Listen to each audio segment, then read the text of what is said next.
Hi, everyone. I want to thank you all for joining us today to discuss the updates included in the upcoming NHSN release planned for June of 2023. My name is Molly Stillions, and I am a nurse infection preventionist here at the CDC.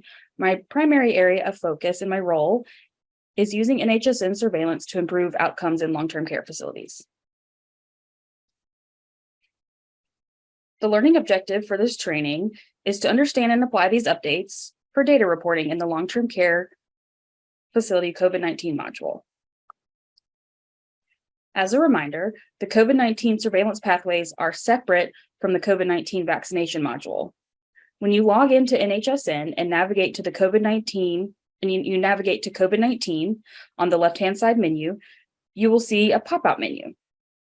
In order to navigate to the COVID-19 surveillance pathways, which will consist of the RIFC pathway and the staff and personnel impact pathway, once the updates occur, you will select Pathway Data Reporting. This presentation will only discuss upcoming changes for the COVID-19 surveillance pathways. We will not be discussing the COVID-19 vaccination modules during this training. If you are navigating to the COVID-19 vaccination reporting options, those will be the last four options shown in the pop-out menu. This can be seen on the right-hand side of the screen. To learn more about the vaccination modules, please reference the weekly HCP and resident COVID-19 vaccination webpage. And this link can be found under the title COVID-19 vaccination module on the right-hand side of this slide. So I also want to briefly note some of the differences in reporting requirements between the COVID-19 surveillance pathways and the COVID-19 vaccination module. Please note, NHSN provides a pathway to report data, but is not a regulatory or enforcement body. It would be best to contact CMS regarding concerns about regulations and/or enforcement.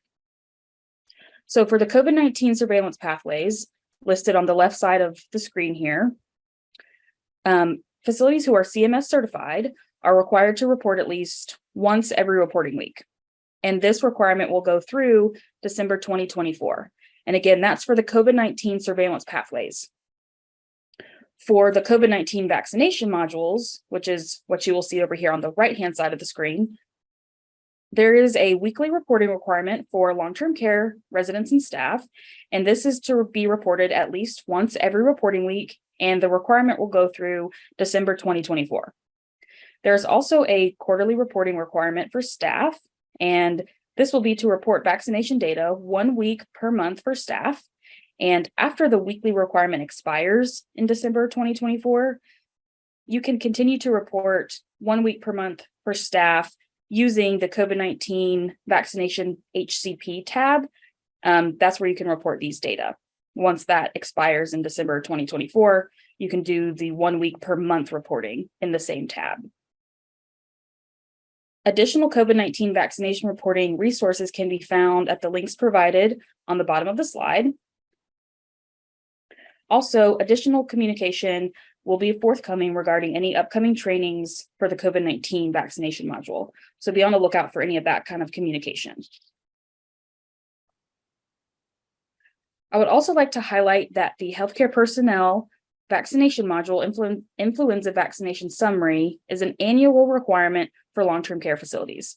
However, this training is specifically related to the COVID-19 surveillance pathways, not the influenza vaccination summary. The influenza vaccination summary will not be discussed during this training. For more information regarding the HCP flu vaccination reporting, please review the webpage listed here on the slide. Also, for any questions related to the vaccination reporting, please email nhsn@cdc.gov and use the subject lines COVID-19 vaccination reporting in LTC or influenza vaccination reporting in LTC. So as mentioned previously, this training is specific to the COVID-19 surveillance pathways. These pathways currently consist of 3 surveillance pathways, and once the NHSN update occurs, there will only be 2 COVID-19 surveillance pathways. So once the update occurs, what we will have for reporting is the resident impact and facility capacity pathway and the staff and personnel impact pathway. As you see here on the screen, there's 3 pathways listed, and these are the 3 current pathways that are live in the application right now. And this will change once the updates go live in the middle to end of June. As previously mentioned, there will only be 2 reporting pathways once the NHSN update occurs. In addition to the removal of the therapeutics pathway, there will be revisions to the resident impact and facility capacity pathway, as well as the staff and personnel impact pathway. As seen in the graphic here, the RIFC and staff pathways will have several variables removed, and we will go over these items in more detail within this presentation. As you can see here on the bottom left of the screen, hospitalizations will be the only additional variable that will be added to the COVID-19 surveillance pathways. It will be specifically located within the RIFC pathway. Not up to date will be a new element as well. However, this field is auto-populated by the system, and the user will not have to manually enter any counts for this variable. I will now review the updates that will occur within the resident impact and facility capacity pathway. So listed on this slide here are the components of the RIFC pathway that will be removed with the upcoming NHSN release.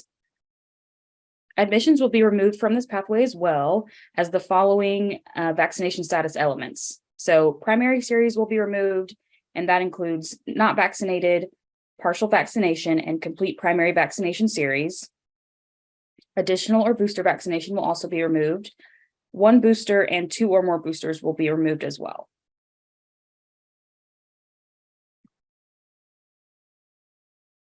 This screenshot shows the current reporting screen within the NHSN application for the RIFC pathway.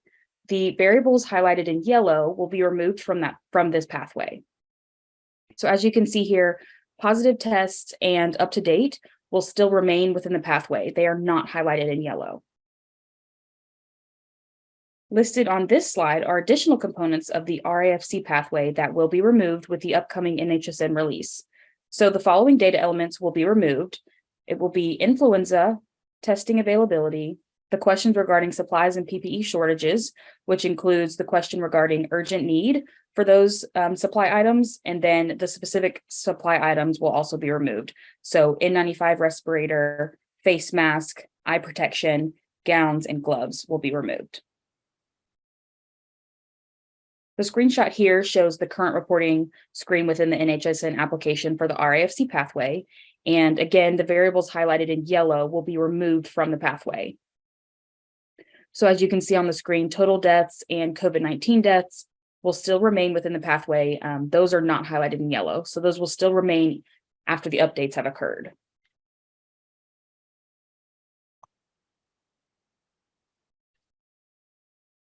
There will also be a new auto-populated element within the RIFC pathway. This variable will be auto-populated by the system, and the user will not have to manually enter any counts for this variable. So this new auto-populated element will be the not up-to-date variable. This will include residents who may have received COVID-19 vaccinations, but are not yet up to date per the NHSN surveillance definition.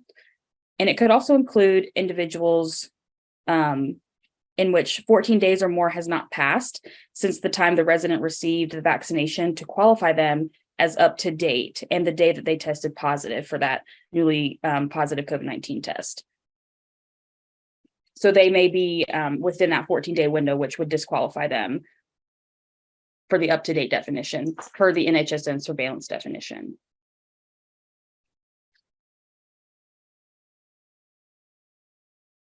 The not up-to-date variable will also be, like I mentioned before, it'll be an auto-populated data element. It'll be auto-populated by the system. It'll not be editable. So in order to make changes or edit this count, the counts entered for up-to-date and or positive test will need to be revised. This will also be calculated by subtracting the up-to-date count from the positive test count. So down here at the bottom of the screen, this little formula, not up-to-date equals positive test minus up to date.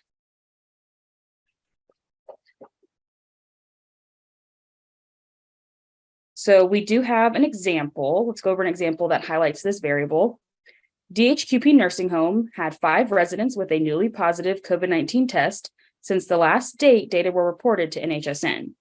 Of these 5 residents, 3 of them received the bivalent booster dose 6 months ago, and the other 2 residents received the bivalent dose 15 days prior to testing positive.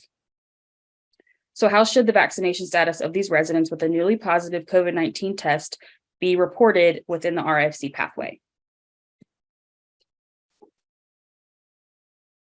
Okay, so let's go over the answer here. Since there were 5 residents with a newly positive SARS-CoV-2 viral test result since the last date data were reported to NHSN, a 5 would be entered for the positive test count. A 5 would also be entered for the up-to-date count. And this is because 3 residents received the bivalent dose 6 months ago, and 2 residents received the bivalent dose 15 days ago. So they are considered up to date per the NHSN surveillance definition since they received the vaccine 14 days or more prior to testing positive. The not up to date count would be auto-populated to 0 since there were 5 positive tests and all 5 of those residents are considered up to date per the NHSN surveillance definition. So as you can see up here on the screen, not up to date would be auto-populated to 0. Okay, so this screenshot shows how these data will be entered within the application. So as you can see on the slide, the count for not up to date has been grayed out and auto-populated by the system, and there is a 0 there. The user will not have to manually enter any counts for the not up to date variable. It'll be auto-populated by the system. Let's look a little further into the vaccination status for the RIFC pathway.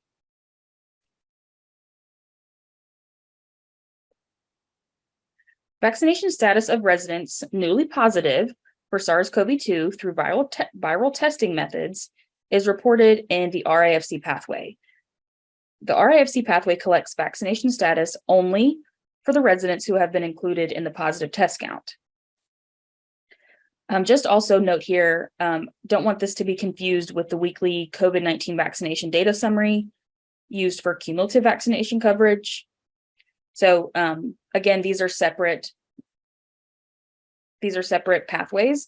And for more information regarding the COVID-19 vaccination module, please click the link located on the bottom of the screen.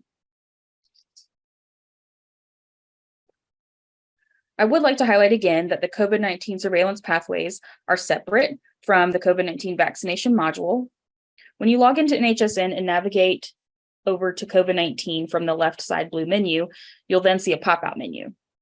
And in order to navigate to the COVID-19 surveillance pathways, then you will select pathway data reporting. If you are navigating to the COVID-19 vaccination module,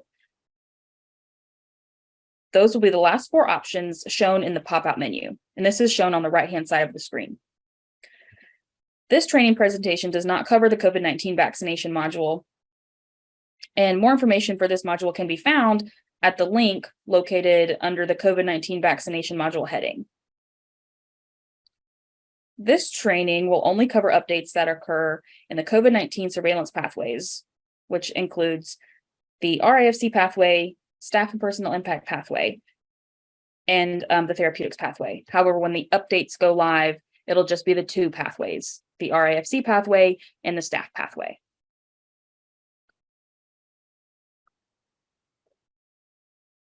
I would like to continue discussing the vaccination status variables within the RIFC pathway.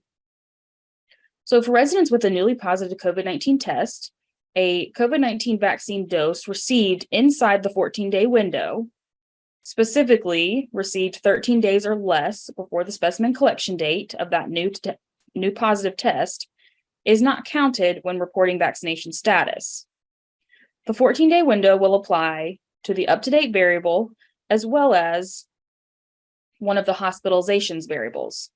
If the resident received COVID-19 vaccination 14 days or more before the specimen collection date, then the dose in question does count for reporting purposes. However, if the resident received COVID-19 vaccine 13 days or less before that specimen collection date, then the dose in question would not count for reporting purposes. So an example down here at the bottom of the screen, Mr. Andrews received the primary COVID-19 vaccine series in 2021, and he received 2 additional monovalent booster doses since then. He also received the bivalent dose 12 days ago. Mr. Andrews also tested positive for COVID-19 this week. However, since he did not receive the bivalent dose 14 days or more prior to testing positive, he will not be included in the up-to-date count.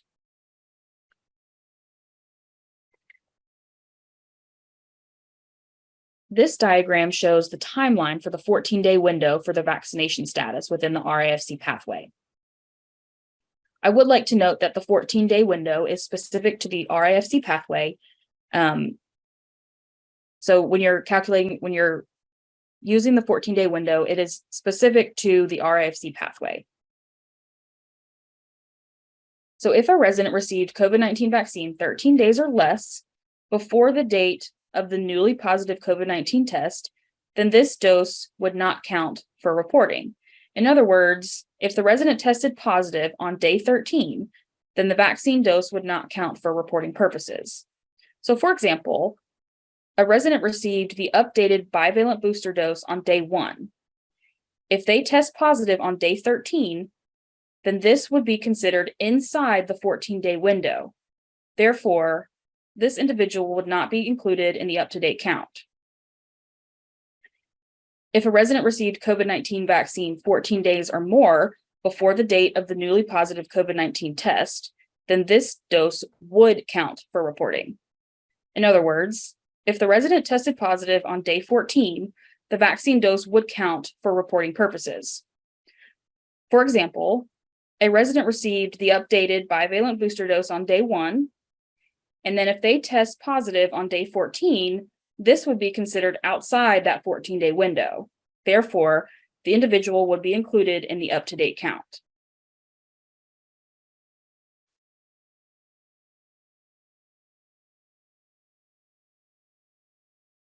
The resident will need to be considered up to date 14 days or more before the specimen collection date to be included in the up-to-date count.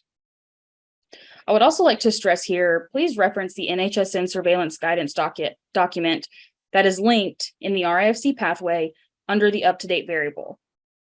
This will provide further explanation on the NHSN surveillance definition of up-to-date and when to consider a resident as up-to-date for reporting data to the RIFC pathway. Because this is a surveillance data element, it is designed to assess vaccine effectiveness in promoting an immune response to SARS-CoV-2. Therefore, surveillance case reporting requirements may differ from CDC's clinical considerations guidance document.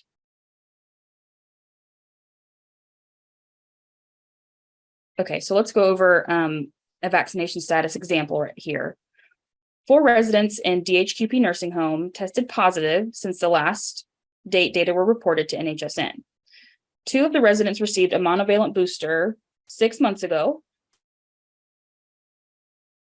6 months after they received the primary series. They also received a bivalent dose 2 days ago. 1 resident received a monovalent booster dose 12 months after they received the primary series of COVID-19 vaccine. They then received the bivalent dose 2 months ago. 1 resident received a second monovalent booster dose 8 months after they received the primary series of COVID-19 vaccine. They have not received any other COVID-19 vaccines since this time.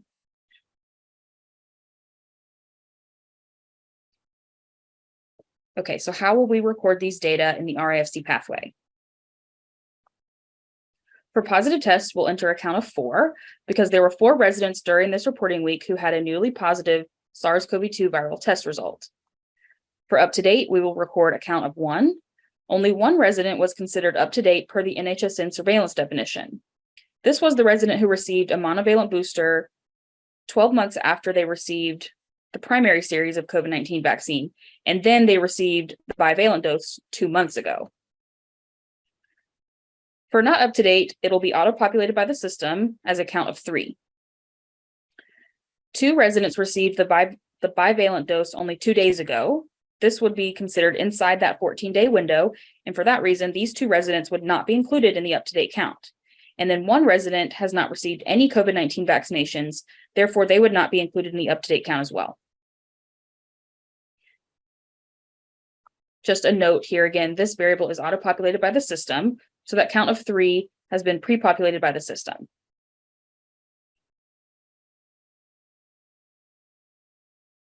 And then here is a screenshot of the application, and you can see that we've got a 4 entered for positive test and then a 1 for the up-to-date count, and the system has auto-populated 3 for the not up-to-date count.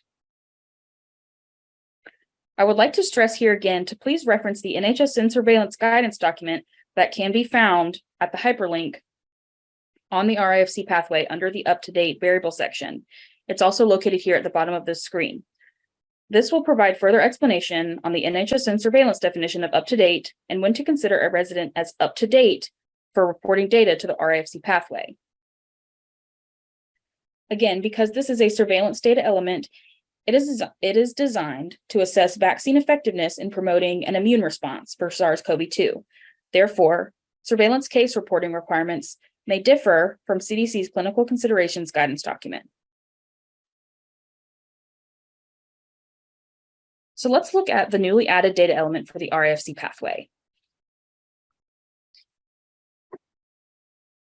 Hospitalizations will be a newly added data element within the RIFC pathway, and it will be broken down into 2 categories, which will include hospitalizations with a positive COVID-19 test and also hospitalizations with a positive COVID-19 test and up to date.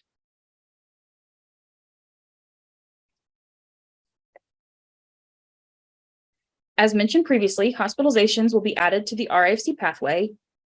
This will be categorized into hospitalizations with a positive COVID-19 test, and also you will see hospitalizations with a positive COVID-19 test and up to date. So we'll discuss these 2 data elements as we go along in the presentation. For the hospitalizations with a positive COVID-19 test variable, this will include the number of residents who have been hospitalized for any reason and also have a positive COVID-19 test in the 10 days prior to the hospitalization.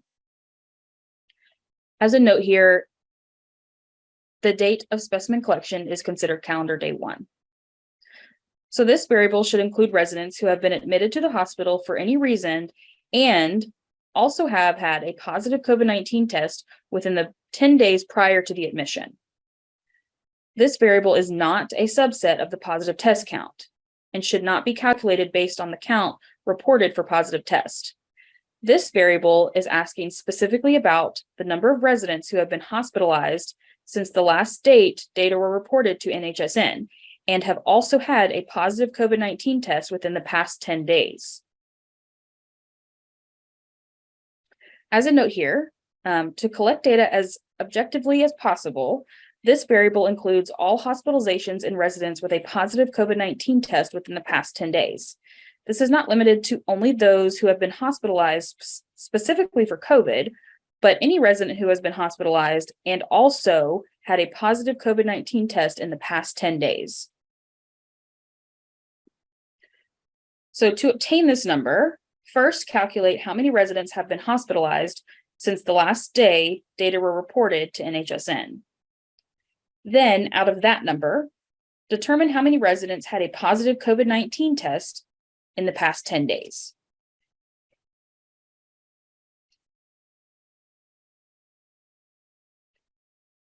This slide shows a decision tree to help decide if a resident would be included in the variable hospitalizations with a positive COVID-19 test. So when going through this decision tree, start at the first box and ask, has the resident been admitted to the hospital since the last date data were reported to NHSN? And based on the answer to that, you'll follow the different decisions down the tree. So if it is yes, you would then go to the next question.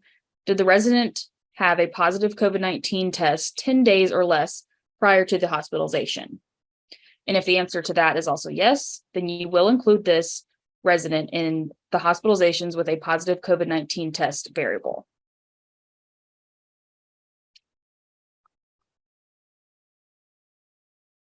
For the hospitalizations with a positive COVID-19 test and up-to-date variable, this will consist of the number of residents who who were included in the hospitalizations with a positive COVID-19 test count and are also up to date with COVID-19 vaccinations. So this is a subset of the variable hospitalizations with a positive COVID-19 test. This variable is asking, out of the number of residents who were reported for hospitalizations with a positive COVID-19 test, how many were also considered up to date per the NHSN surveillance definition at the time they tested positive? So to obtain this number, first calculate how many residents have been included in the hospitalizations with a positive COVID-19 test count. Then, out of that number, determine how many residents are up to date per the NHSN surveillance definition. And finally, out of that number, you will then determine how many residents have received the vaccine 14 days or more before that newly positive COVID-19 test. This will be the count that you will record for this variable.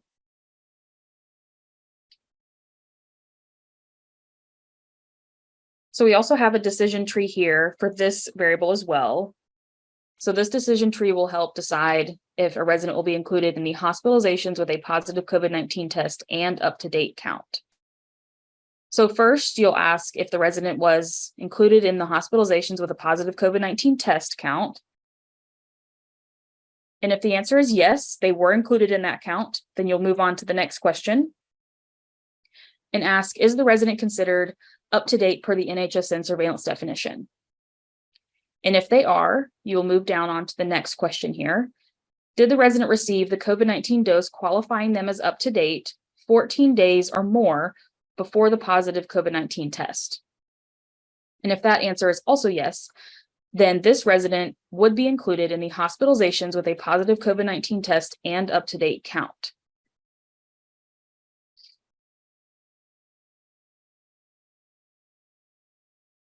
So the diagram here, again, it shows the timeline for the 14-day window, which can also be applied to the hospitalizations with a positive COVID-19 test and up-to-date variable. So for example, a resident received the updated bivalent booster dose on day 1. If they test positive on day 13, then this would be considered inside the 14-day window. Therefore, this individual would not be included in the hospitalizations with a positive COVID-19 test and up to date. They would not be included in that count.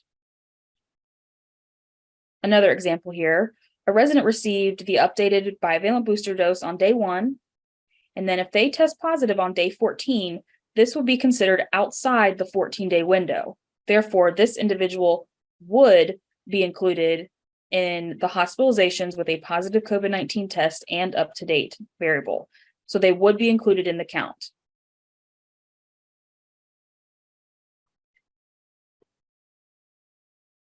Okay, let's go over another example for hospitalizations. Mr. Smith is an 89-year-old resident who tested positive for COVID-19 5 days ago. And since then, he has been progressively experiencing more severe symptoms. Today, he has been experiencing shortness of breath and was transferred to the ER for further evaluation. Mr. Smith ended up getting admitted to the med-surg floor and stayed in the hospital for 3 days prior to returning to the facility. Mr. Smith did receive the bivalent COVID-19 vaccine last year. Should Mr. Smith be included in the hospitalizations count? Okay, so we'll first look at how to calculate hospitalizations with a positive COVID-19 test. And the first thing we'll need to ask and determine is how many residents have been hospitalized since the last day data were reported to NHSN. For this example, it's just one, it's Mr. Smith. And then of those residents, how many had a positive COVID-19 test in the last 10 days? And for this example, it is just one, it's Mr. Smith, and he received a positive COVID-19 test 5 days prior to his hospital admission. So now we will walk through how to calculate the number of hospitalizations with a positive COVID-19 test and up to date. So the first thing that we will need to ask is how many residents have been included in the hospitalizations with a positive COVID-19 test count. So how many residents were included in that first count of hospitalizations, the first category of hospitalizations? And for this example, it was one, it's Mr. Smith. We know that he was included in the hospitalizations with a positive COVID-19 test count since he was hospitalized during the reporting week and had a positive COVID-19 test within the past 10 days. So the next thing we will determine is, of those residents included in the hospitalizations with a positive COVID-19 test count, how many are up to date per the NHSN surveillance definition? And for this example, it is just one, it's Mr. Smith, and he received the bivalent booster 1 year ago, which qualifies him as up to date per the NHSN surveillance definition. So now we'll move on to our last question to determine this count. And we'll ask ourselves, of those who are up to date, how many received the vaccine 14 days or more before the newly positive COVID-19 test? And for this example, it's just Mr. Smith again. And since he received the bivalent dose a year ago, this would be outside that 14-day window.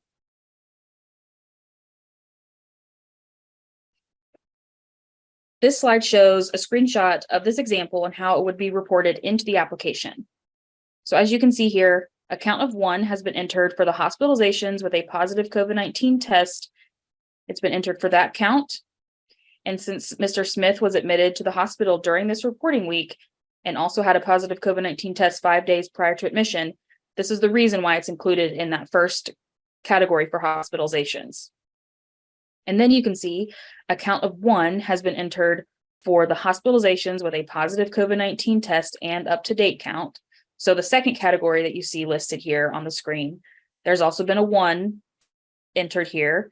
And this is because Mr. Smith received the bivalent dose a year ago. So he is considered up to date. Okay, let's now go over an example for reporting data into the RIFC pathway. Miss Daisy is an 88-year-old resident at DHQP Nursing Home, and Miss Daisy began having chills and a fever 3 days ago, and since then has started to experience shortness of breath. She also tested positive for COVID-19 yesterday. Miss Daisy received the primary COVID-19 vaccine series in 2021 and has since received 3 additional booster doses. She received the most recent dose, which was the bivalent dose, 3 months ago. Since she has been experiencing shortness of breath, she has been transferred and then admitted to the hospital for further treatment. She was admitted to the 4th floor.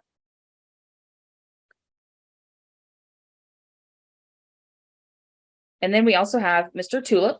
He is a 70-year-old resident at DHQP Nursing Home. Mr. Tulip received the bivalent dose 2 months ago, and Mr. Tulip was also transferred to the hospital this week due to a fall, and he was admitted to the 2nd floor. And then lastly, we have Miss Rose, and she is a 92-year-old resident of DHQP Nursing Home, and she tested positive for COVID-19 during this reporting week. She has not received any COVID-19 vaccines. Miss Rose has not been transferred to the hospital yet, but she is starting to experience more severe symptoms. Also to note here, DHQP Nursing Home did not have any deaths during this reporting week. Okay, let's go over Miss Daisy first and see which counts she will be included in. So she will be included in the positive test count as well as the up-to-date count, and she will also be included in both categories of hospitalizations. So she will be included in the variable hospitalizations with a positive COVID-19 test and also the variable hospitalizations with a positive COVID-19 test and up-to-date. Miss Daisy is included in both of the hospitalizations variables since she was admitted to the hospital during this reporting week and also had a positive COVID-19 test yesterday. And also she received the bivalent dose 3 months ago, so she is considered up to date. So this is why she would be counted in each of those hospitalizations categories. And then we have Mr. Tulip. Mr. Tulip would not be included in any of the variables on the RIFC form. He did not receive a positive test during this reporting week. He was transferred to the hospital, however, he did not have a positive COVID-19 test in the 10 days prior to the admission. So he would not be included in any of the variables that are listed within the RIFC pathway.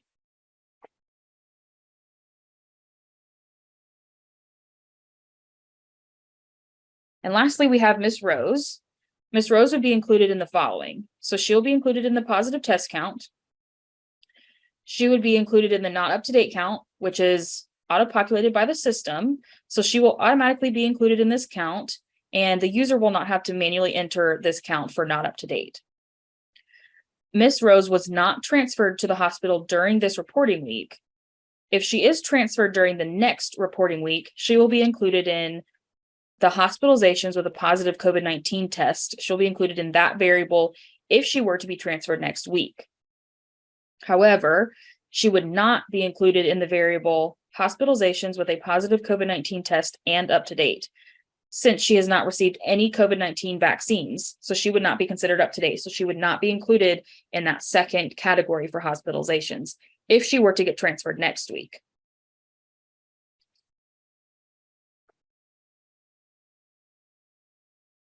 So this slide shows a screenshot of this example and how these data would be recorded in the RIFC pathway. So you see we have a count entered of 2 for positive test, and there is a 1 for up to date, and the system auto-populated a 1 for not up to date.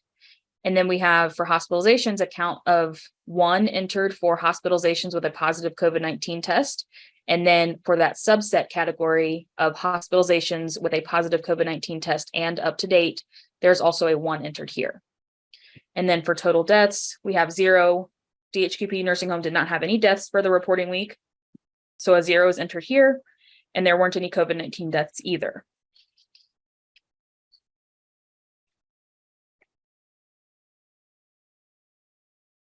Okay, let's now go over the updates that will occur for the staff and personnel impact pathway.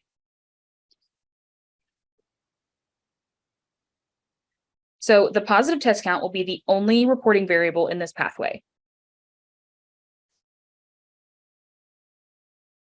Listed on the slide are the components of the staff and personnel impact pathway that will be removed with the upcoming NHSN release.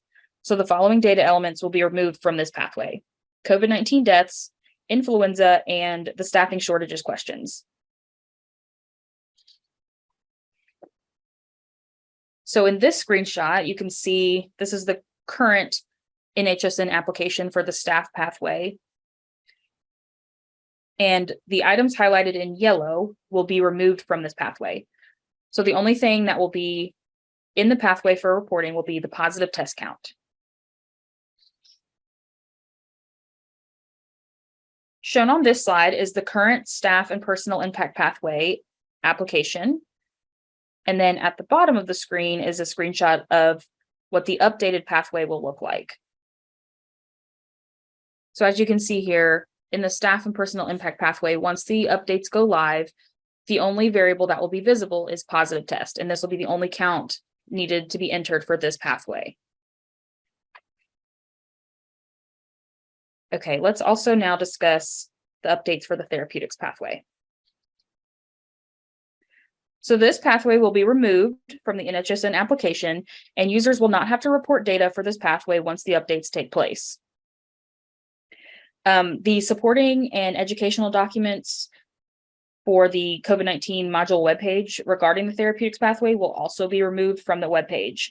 So once the updates go live and the updates are implemented, then the items regarding therapeutics will be removed from the COVID-19 module webpage.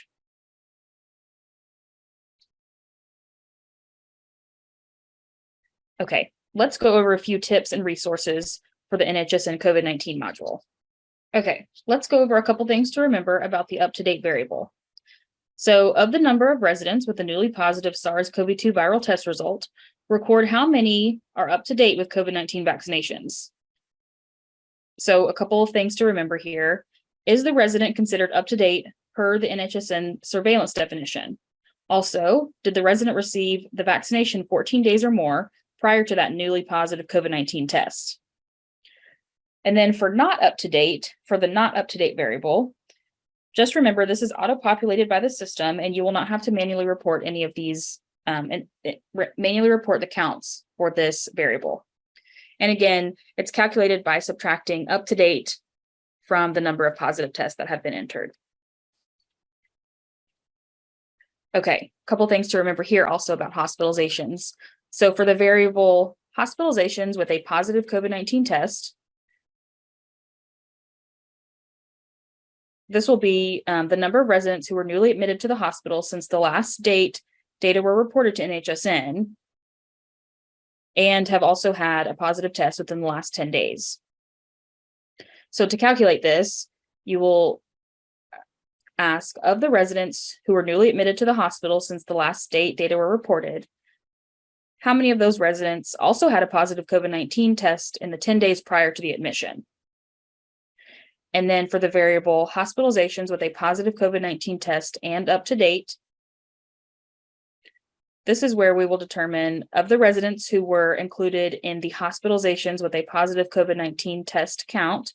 So of those who were included in the first count for hospitalizations, indicate how many of those residents are also up to date per the NHSN surveillance definition.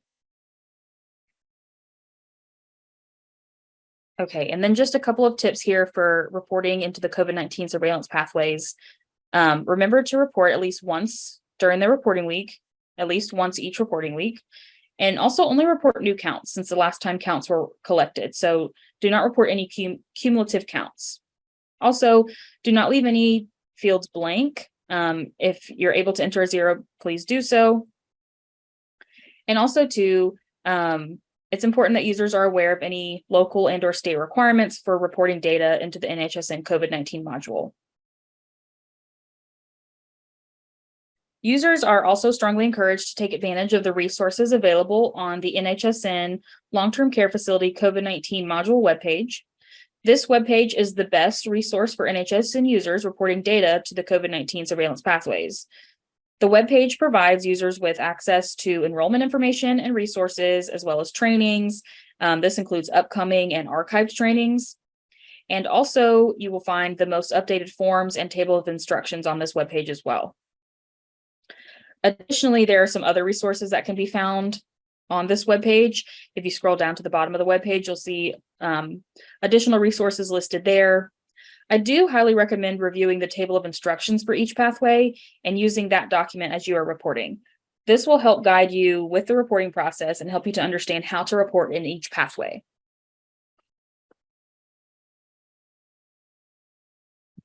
Users interested in learning more information regarding CSV file templates and uploads are also encouraged to visit the resource section of the NHSN Long-Term Care Facility COVID-19 module webpage. So to access these resources, you can click Facility Resources or Group Resources, depending on your need, or you can scroll down to the bottom of the webpage. And this is where facility and group users will gain access to the most updated resources for importing and exporting data. These resources include the most recent CSV file templates for each pathway, as well as file layout documents to go along with each template. The file layout document is helpful because it provides tables for each pathway that specify the variable names, the values, the format, and a variable description for all data elements within the templates. So these resources are available again for facility or group and can be found on the COVID-19 module webpage, and you can scroll down to the bottom and find those resources. This slide shows the RIFC pathway CSV template and file layout document. The information that is already entered into the CSV template is just example data, so please remember to delete these data before entering your facility's data to ensure you are recording the correct data for your facility. The file layout document demonstrates the variables that you will see when entering data into the CSV template. So this document offers an explanation of each variable and whether or not they are required data elements. So each pathway does have each of these documents, and they can be found on the webpage. And on the slide here, the top picture shows the actual template. And again, this is just example data that you see within the file. And then the bottom screenshot here shows the file layout document. And this will go along with the template and kind of show you how to enter your numbers, and it gives you an explanation of each variable. And just a couple more reminders here. When reporting counts, only include new counts since the last time counts were collected for reporting to NHSN. So this means you are not to report any cumulative counts for the COVID-19 pathways. And then also, just as a reminder again, you'll need to report these data at least once every reporting week. And this requirement goes through December 2024. If you have any further questions or concerns, please send us an email to nhsn@cdc.gov. And please also add a brief description in the subject header, such as, resident impact and facility capacity pathway, for an example. This description will enable the user support team to quickly triage your email to the correct subject matter experts for a more timely response. So please remember to add an appropriate subject line. Okay, this concludes the long-term care facility COVID-19 module updates. Thank you all for joining today.